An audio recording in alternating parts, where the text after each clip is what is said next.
તો ભારે વરસાદને કારણે અમરેલી તાલુકામાં સૌથી વધુ વીજ પોલ ધરાશાયી થયા। કુલ 50 કરતાં વધુ વીજ પોલ ધરાશાયી થયા। 39 ગામડામાં વીજળી ગુલ થઈ હતી। વરસાદના કારણે પીજીવીસીએલ વિભાગમાં સૌથી વધુ નુકસાન થયું। લાઠી, ચલાલા, વડિયા, કુંકાવાવ પ્રભાવિત થયા। અમરેલી, લાઠી, દામનગર, ચલાલા, વડિયા, કુંકાવાવ વિસ્તારમાં વીજ વિભાગમાં ભારે નુકસાન થયું। 39 ગામડામાં વીજળી ગુલ થઈ। વરસાદ બંધ થતાં પીજીવીસીએલ દ્વારા કામગીરી શરૂ કરાઈ। મોડી રાત સુધીમાં ગ્રામ્ય વિસ્તારમાં વીજળી શરૂ કરવા માટે પ્રયાસ શરૂ કર્યા।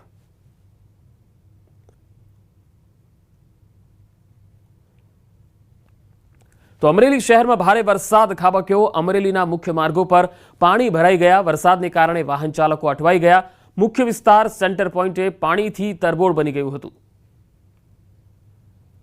તો અમરેલી શહેરથી આ તસવીરો આવી રહી છે। તમે જોઈ શકો છો, મોડી રાત્રે અહીંયા ધોધમાર વરસાદ પડ્યો અને મુખ્ય માર્ગો પાણી થઈ ગયા હતા અને કેટલાક વિસ્તારો જે નીચાણવાળા છે ત્યાં પાણી ભરાઈ જતા જળબંબાકાર જેવી સ્થિતિ જોવા મળી।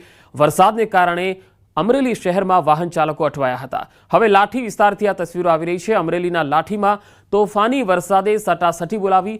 ભારે પવન સાથે વરસાદ ખાબકતા લાઠીના કેટલાક વિસ્તારોમાં વીજળી ગુલ થઈ ગઈ તો કેટલાક વિસ્તારમાં વૃક્ષો અને થાંભલા ધરાશાયી થયા હતા।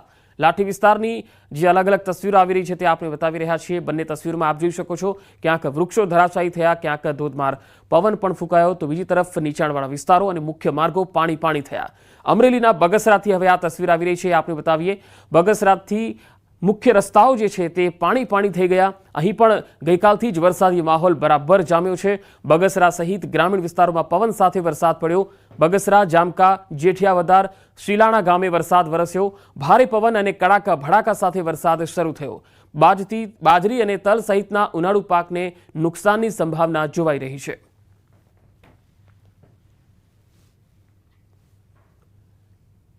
તો વલસાડની હવે વાત કરીએ। વલસાડ જિલ્લામાં તો આજે રેડ એલર્ટ છે। સવારે 10 વાગ્યા સુધીમાં ધોધમાર વરસાદની સંભાવના વ્યક્ત કરવામાં આવી છે અને આજે સવારે વરસાદી માહોલ પણ દેખાઈ રહ્યો છે।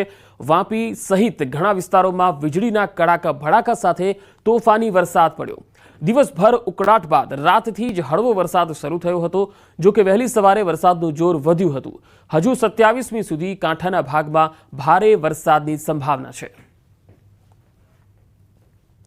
તો દક્ષિણ ગુજરાતના ઘણા ભાગોમાં વરસાદી માહોલ છે। નવસારી શહેર અને જિલ્લામાં પવન સાથે વરસાદ ખાબક્યો। મંકોડિયા, ઇટાડવા, સ્ટેશન રોડ સહિતના વિસ્તારોમાં પવન સાથે ધોધમાર વરસાદ તૂટી પડ્યો। તેજ પવનને કારણે ખેડૂતોની ચિંતા વધી હતી। કેરી અને ચીકુના પાકને નુકસાનની ભીતિ સેવાઈ રહી છે। ઉનાળુ ડાંગરના પાકને પણ અસર થઈ શકે છે।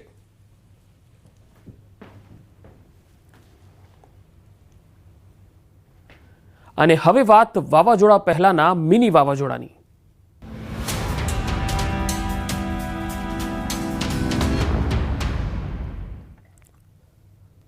વાવાઝોડા પહેલા મિની વાવાઝોડાએ ભૂક્કા બોલાવી દીધા। કાંઠાના ભાગોમાં મિની વાવાઝોડાની તારાજીના દ્રશ્યો કેમેરામાં કેદ થયા છે।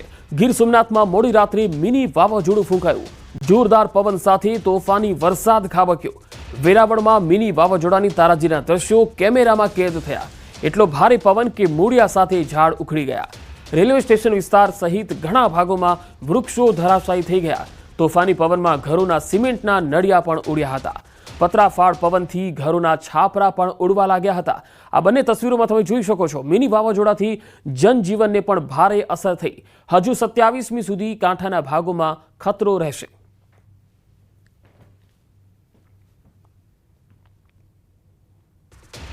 તો ગીર સોમનાથમાં મિની વાવાઝોડાએ કહેર મચાવ્યો છે। લગ્ન પ્રસંગમાં વિલન બન્યું મિની વાવાઝોડું। આ તસવીરો જુઓ। અહીંયા સૂત્રાપાડાના પાંડવા ગામેથી આ તારાજીની તસવીરો આવી રહી છે। લગ્ન પ્રસંગમાં મિની વાવાઝોડાએ કહેર વર્તાવ્યો। તોફાની પવનમાં લગ્નનો મંડપ હવામાં ઉડવા લાગ્યો। પવન સાથે વરસાદથી જાનૈયાઓમાં દોડધામ મચી ગઈ। મંડપ અને ખુરશી ઉડી તો જાનૈયાઓમાં નાસભાગ મચી। જાનૈયાઓએ દોડીને નજીકના મકાનમાં આશ્રય લીધો હતો। લગ્નની સામગ્રી પાણીમાં પલળી ગઈ અને શુભ પ્રસંગમાં તોફાની પવન વિલન બનીને સામે આવ્યો। આ તસવીરોમાં તમે જોઈ શકો છો કે અહીંયા જે મંડપ તાણેલા હતા એ પણ તૂટી ગયા હતા।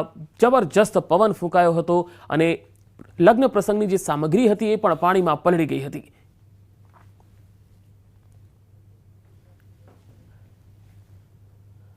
તો ગુજરાતના કાંઠાના ભાગોમાં જમીન પર મિની વાવાઝોડું। જી હા, કાંઠાના ભાગોમાં હાલ જે વાવાઝોડું જે છે એની અસર દેખાઈ રહી છે। તો દરિયામાં કરંટ પણ છે। વાવાઝોડાની અસરથી કાંઠાના ભાગોમાં દરિયામાં કરંટ દેખાઈ રહ્યો છે। ગીર સોમનાથના દરિયાથી આ તસવીરો આવી રહી છે। ગીર સોમનાથનો આ દરિયો તોફાની બન્યો છે અને સામાન્ય દિવસોમાં જે દરિયો જોવા મળે છે તેના કરતાં દરિયો વધારે તોફાની દેખાઈ રહ્યો છે। ઊંચા મોજા ઉછળી રહ્યા છે।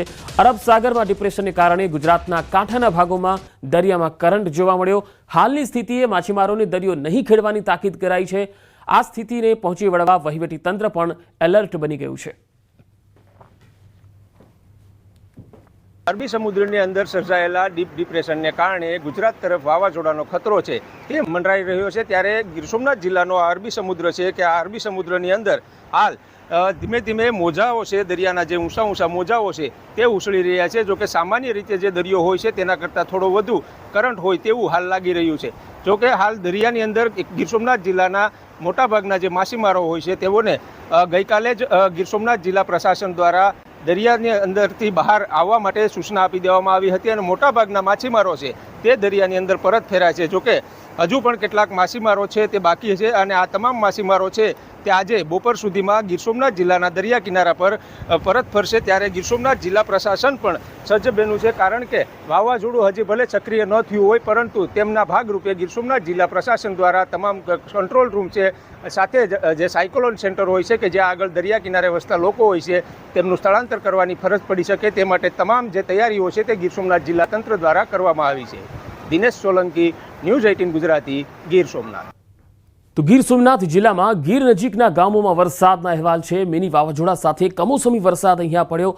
પ્રાચી તીર્થ, ઘંટિયા અને ટીમડી, અરણેજ જેવા ગામોથી તસવીરો આવી રહી છે જે આપણે બતાવી રહ્યા છીએ। બીજી તરફ કાંટાળા, ભુવાવડા સહિતના ગામોમાં પણ વીજળીના કડાકા ભડાકા સાથે અહીંયા ભારે પવન સાથે વરસાદ તૂટી પડ્યો। ભારે પવનને કારણે પ્રાચી તીર્થમાં દુકાનો અને મકાનના છાપરા પણ ઉડવા લાગ્યા। બંને અલગ અલગ તસવીરોમાં આપ જોઈ શકો છો। ઘંટિયા, ટીમડી, અરણેજ જેવા ગામોમાં ધોધમાર વરસાદ અને ભારે પવન ફૂંકાયો તો પ્રાચી તીર્થમાં દુકાનો અને મકાનના છાપરા પણ ઉડ્યા હતા।